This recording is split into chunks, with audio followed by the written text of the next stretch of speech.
Bienvenue à tous, bienvenue à vous, bienvenue aux internautes à ce nouveau petit déjeuner co-organisé par le groupe Larcier, Philippe & Partners et Lexing Belgique. Aujourd'hui, nous allons parler de vidéosurveillance. De quoi parlons-nous? Eh bien, nous vous proposons ici une définition qui n'a rien de légal, mais qui permet de voir les éléments dont on va devoir tenir compte dans le cadre de cette problématique. Nous parlons ici d'un système d'observation comportant une ou plusieurs caméras visant à surveiller à distance certains lieux ou certaines activités, avec ou sans conservation des images. On voit ici des choses qui sont importantes, des personnes ou des lieux, conservation ou non des images. L'idée dans ces 20 minutes va être d'appréhender les différentes législations qui peuvent s'appliquer dans votre entreprise, puisque nous allons parler de ce qui concerne la généralité des entreprises et pas des vidéosurveillances particulières, comme la vidéosurveillance en matière de matchs de football, en matière pénitentiaire ou ce genre de législation particulière. L'idée est de se rendre compte qu'il y a un certain nombre de législations et qu'il faut les respecter toutes et pas seulement certaines dont on a connaissance, parce que j'ai l'habitude de demander à mes clients, mais quel est votre objectif pour la vidéosurveillance? C'est d'établir un fait. Et donc, l'idée est de pouvoir réellement produire cette preuve en justice. Et donc, c'est ça l'enjeu, c'est pour vous de pouvoir légalement produire cette preuve. Par ailleurs, en termes de compliance, il est évidemment important pour une entreprise de respecter une législation qui est sanctionnée pénalement.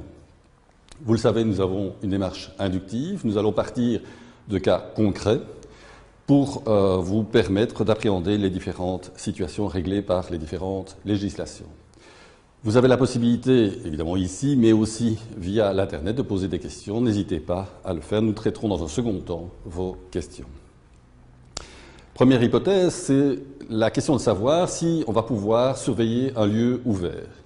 Et pour cela, je vous propose de suivre Mohamed. Mohamed est confiseur, il vend des bonbons. Il a un problème, c'est qu'il y a quelqu'un qui est un peu fou dans son entourage et qui est exhibitionniste. C'est évidemment très mauvais dans le commerce des bonbons, puisque les mamans ne vont pas autoriser leurs enfants à aller dans un lieu où il y a un exhibitionniste. Alors Mohamed se pose la question de savoir s'il va pouvoir filmer la rue. Il va interroger son conseil chez Philippe & Partners pour savoir si c'est légal de surveiller la rue pour prévenir les choses, essayer de le chasser, et à défaut de montrer le comportement de cette personne à la police.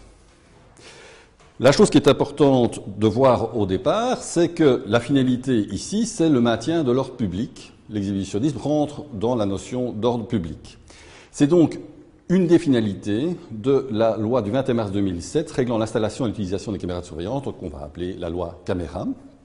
On est donc dans son champ d'application, il va falloir la respecter. Il y a d'autres finalités qui permettraient l'application de la loi, c'est déceler des délits contre les personnes, contre un bien ou les nuisances. À partir du moment où on est dans une de ces finalités, nous devons respecter la loi de 2007. Cette loi de 2007 distingue trois hypothèses, celle des lieux ouverts au public et des lieux fermés, ouverts ou non au public. Ici, nous parlons de la rue, c'est un lieu qui n'est pas délimité, c'est donc un lieu ouvert.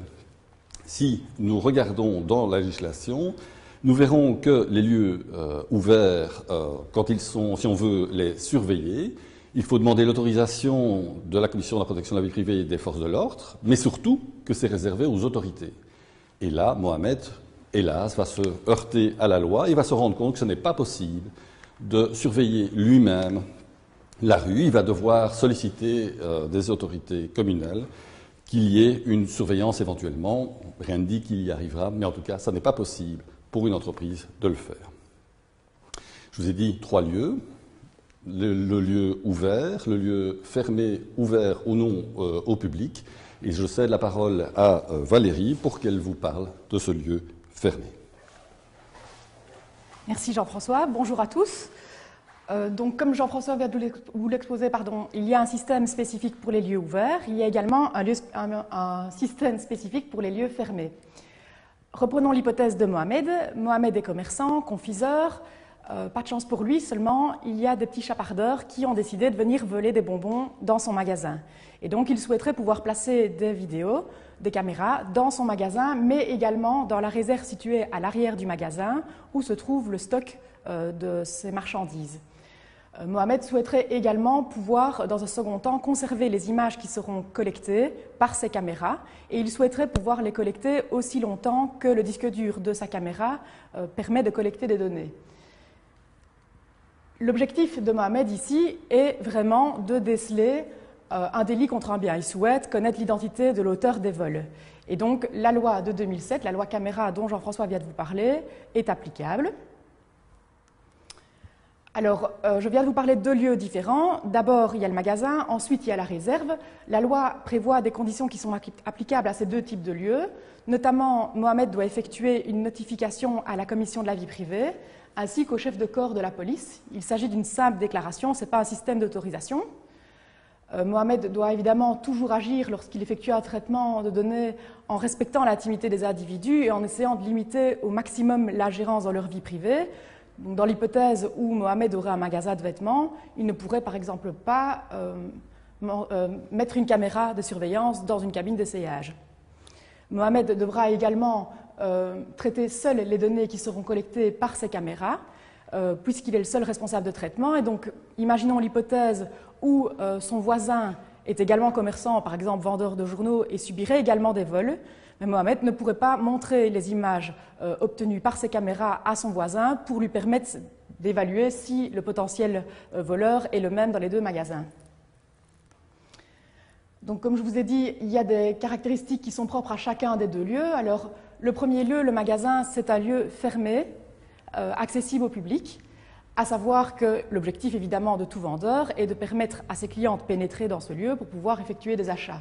Au contraire de la réserve, où se trouve uniquement le stock de Mohamed et où lui seul peut pénétrer. Et là, c'est un lieu fermé non accessible au public. Alors, les différences qui s'appliquent, tout d'abord, le pictogramme que vous voyez ici. Mais simplement, la taille de ce pictogramme sera différente en fonction du lieu où il sera apposé. Il sera plus grand dans les lieux accessibles au public. Une petite parenthèse, le pictogramme doit être mentionné pour prévenir les visiteurs du fait qu'il y a des caméras qui sont apposées, mais il ne doit pas y avoir nécessairement de pictogramme à côté de chacune des caméras. Et donc, si le magasin de Mohamed est installé sur 2 étages, on pourrait envisager de placer un pictogramme dans la cage d'escalier pour faire comprendre aux clients qu'en haut, il y a des caméras de surveillance. À côté de ce pictogramme, d'ailleurs, doivent être mentionnées différentes références à des droits qui sont prévus par la loi de 1992 sur la protection de la vie privée. Ce pictogramme vaut consentement tacite. Ça veut dire que le fait pour le visiteur de voir ce pictogramme lui permet de connaître l'existence, la présence de vidéos de surveillance et donc il consent tacitement à vous invoquer son droit à l'image. Mohamed doit également s'assurer du positionnement de la caméra. Il donc doit vraiment diriger cette caméra sur un lieu sur lequel il peut effectuer un traitement de données. Donc, imaginons qu'il souhaiterait viser l'entrée de son immeuble, il doit vraiment faire attention que la caméra ne soit pas dirigée sur la route, auquel cas ce serait un lieu ouvert qui serait visé. Et donc là, on rentrerait dans l'hypothèse que Jean-François vient de nous exposer, et donc Mohamed ne pourrait pas effectuer un traitement de données.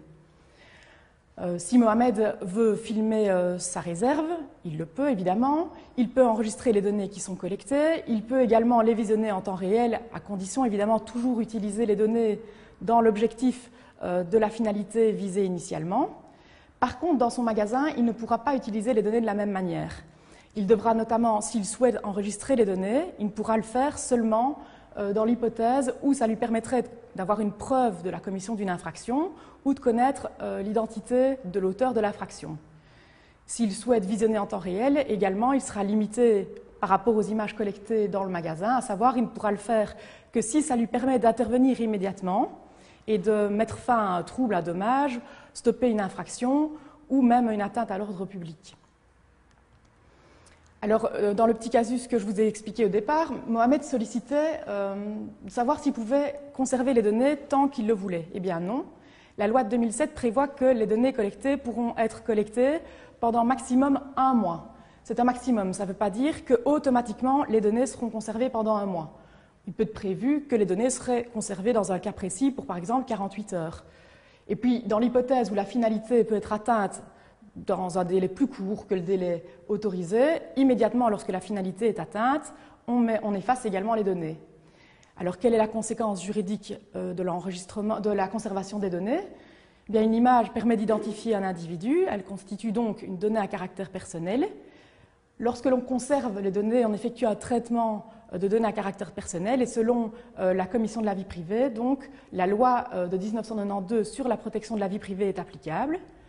Alors, dans notre pratique, on voit régulièrement des gérants, des chefs d'entreprise qui connaissent cette loi caméra, qui l'appliquent dans les grandes lignes, oui, mais ils ne tiennent pas toujours compte de tous les articles, et notamment de l'article 4 qui est pourtant crucial et qui prévoit que la loi de 1992 sur la protection de la vie privée reste applicable, sauf disposition contraire de la loi spécifique de 2007. Et donc, la loi de 1992 prévoit différents principes, tels que par exemple un droit d'accès aux données pour la personne concernée. Alors, je viens de vous dire qu'on pouvait conserver les données maximum 30 jours. La loi de 1992 prévoit que l'employeur peut faire droit au droit d'accès de la personne concernée dans un délai de 45 jours. Et donc, il y a un petit problème en pratique qu'on peut constater aisément parce que, imaginons même que ce soit l'hypothèse où on peut conserver maximum 30 jours, mais parfois ça peut être moins, l'employeur peut faire droit aux travailleurs de pouvoir visionner les images alors que les données ont été déjà effacées. Et donc, ce droit d'accès est franchement théorique selon la Commission de la vie privée. La loi de 1992 prévoit également qu'à côté du pictogramme doivent être mentionnées différentes informations, telles que notamment le droit d'accès pour les personnes concernées. Alors, une troisième hypothèse que l'on a choisi également de vous exposer, c'est l'hypothèse du lieu de travail. Donc, on reprend l'hypothèse de Mohamed. Mohamed a son affaire qui prospère et il souhaite engager 2 employés qui travailleront dans son magasin, ainsi que 2 ouvriers qui l'aideront à confectionner ses bonbons dans la réserve à l'arrière de son magasin. Donc, le magasin et la réserve deviennent des lieux de travail.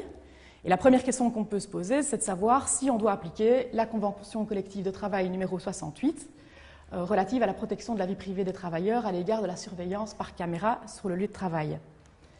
L'objectif visé par Mohamed, lorsqu'il positionne ses caméras, c'est toujours de pouvoir vérifier s'il n'y a pas des potentiels voleurs qui pénètrent dans son magasin, mais Mohamed souhaite également positionner des caméras dans la réserve à l'arrière de son magasin pour pouvoir vérifier la manière dont ses ouvriers travaillent, voir s'ils sont consciencieux, s'ils travaillent assidûment.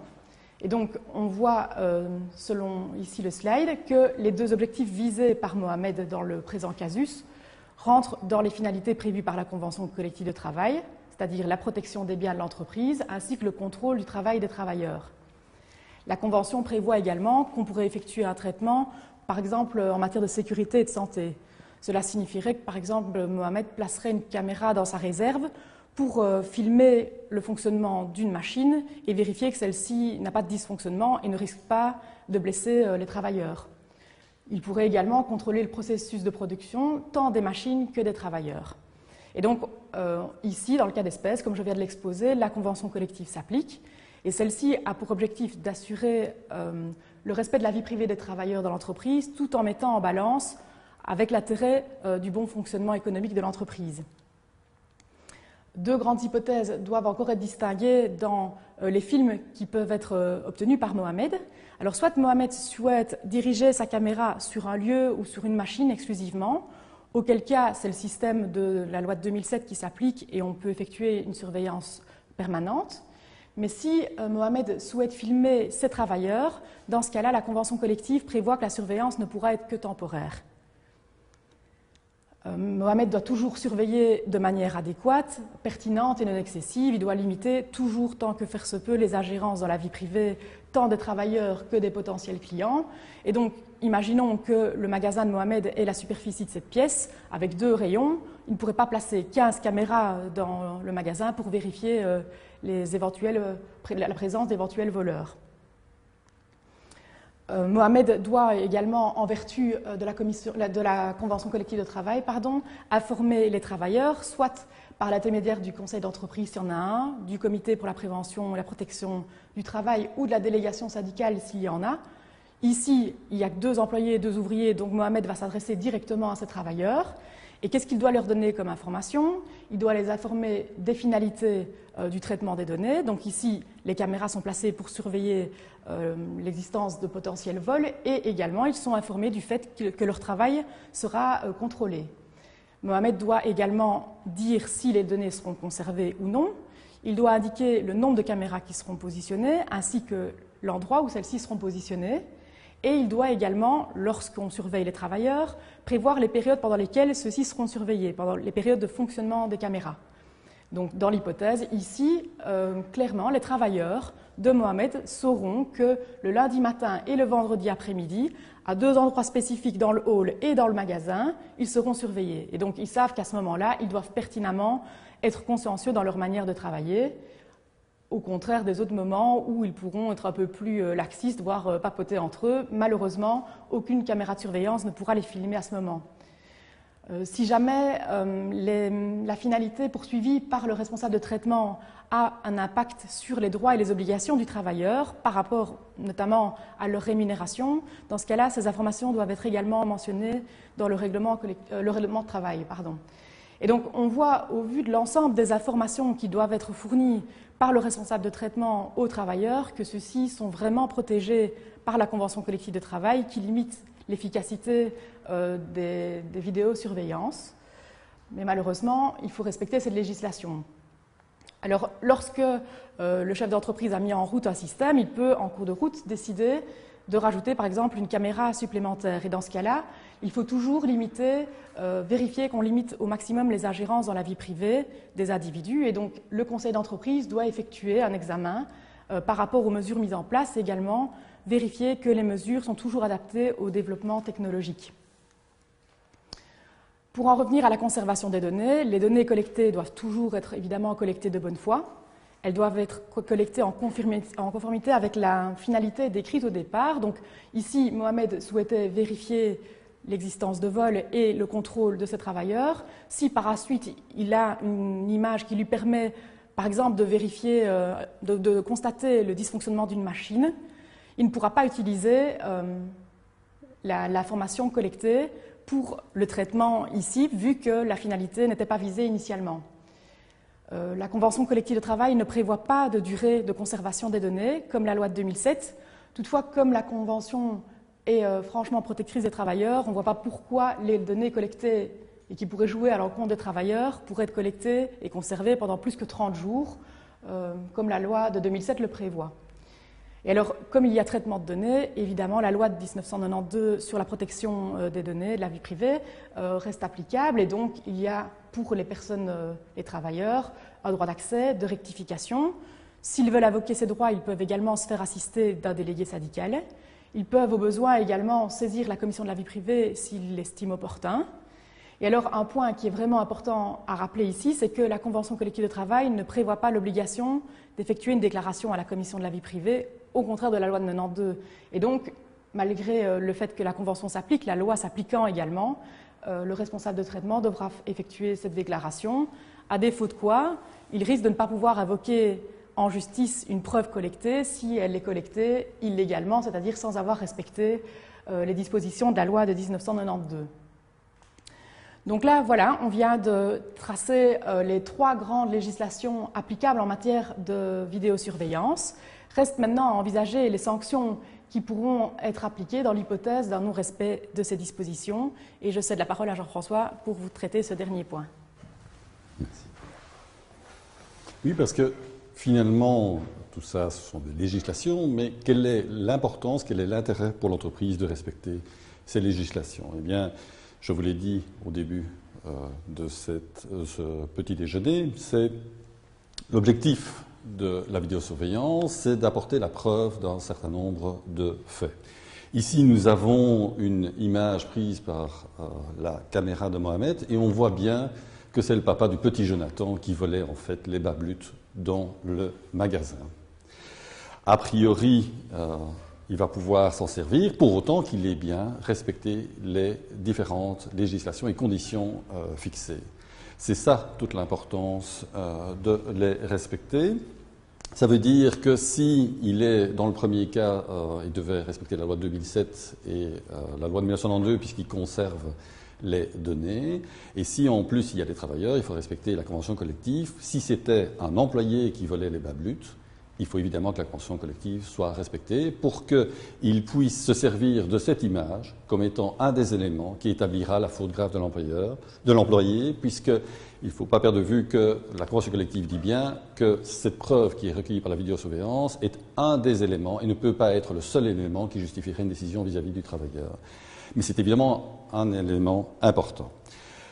Alors, ça veut dire que si on ne la respecte pas, a priori, on pourrait se dire que ce n'est pas possible de la produire en justice. Il y a quand même des nuances qui existent. Suite à la jurisprudence Antigone, l'article 32 du titre préliminaire du Code d'instruction criminelle a été modifié. On s'est rendu compte que ça pouvait être choquant dans un certain nombre d'hypothèses qu'on invoque un moyen de nullité alors qu'on est évidemment face à une certitude face à des faits extrêmement graves. Et donc l'article 32 a été modifié de telle manière à ce que la nullité ne puisse plus être invoquée que dans 3 hypothèses que vous voyez ici.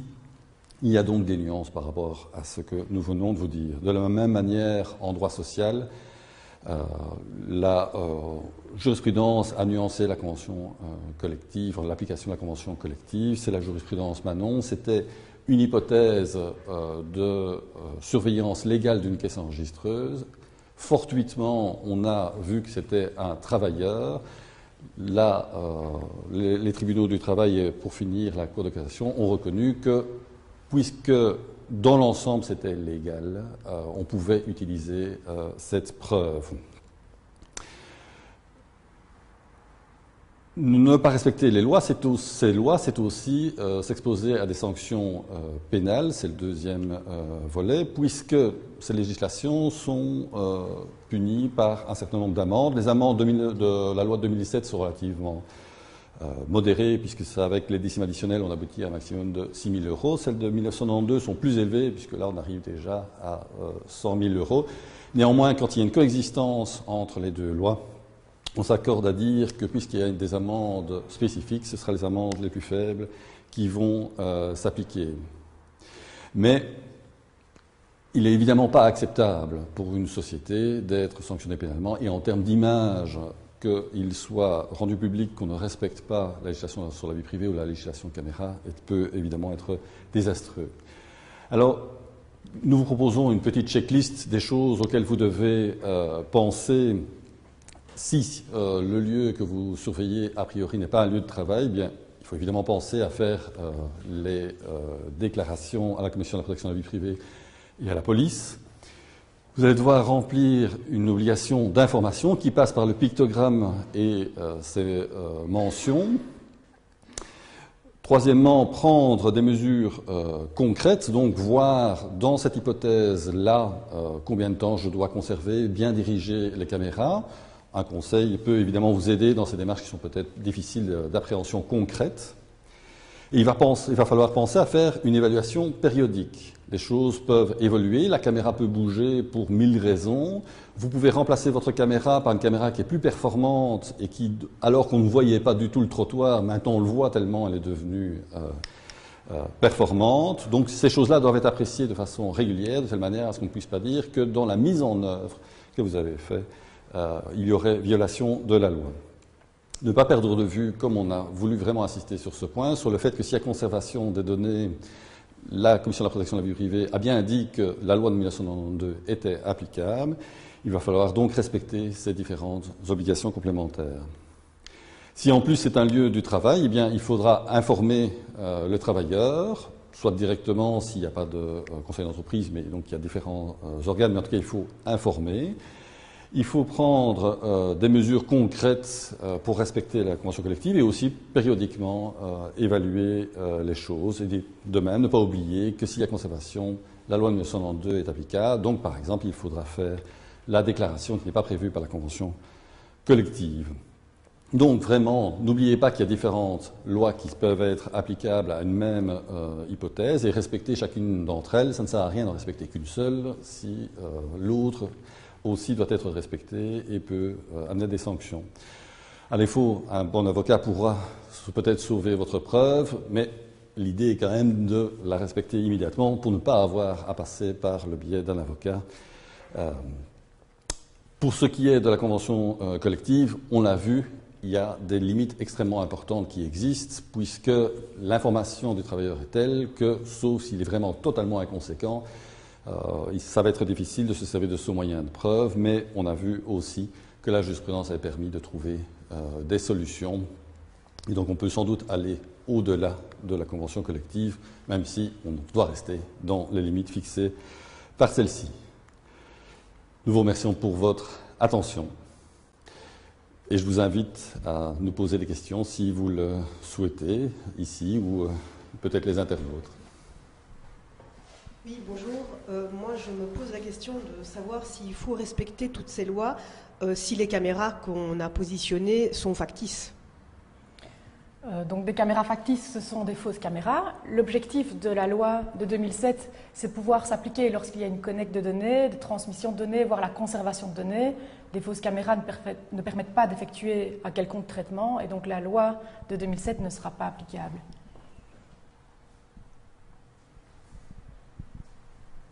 S'il n'y a pas d'autres questions, à tout le moins pour l'instant, ici, je vais peut-être passer aux questions des internautes.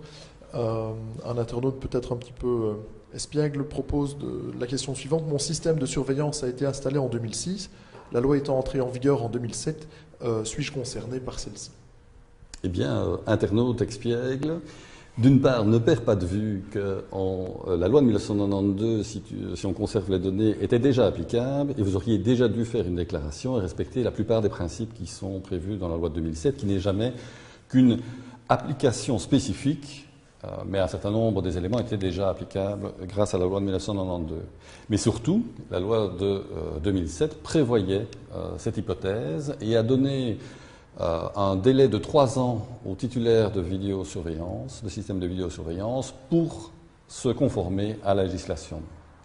Et donc, depuis les années plus ou moins 2010, tous les systèmes de vidéosurveillance doivent être conformes.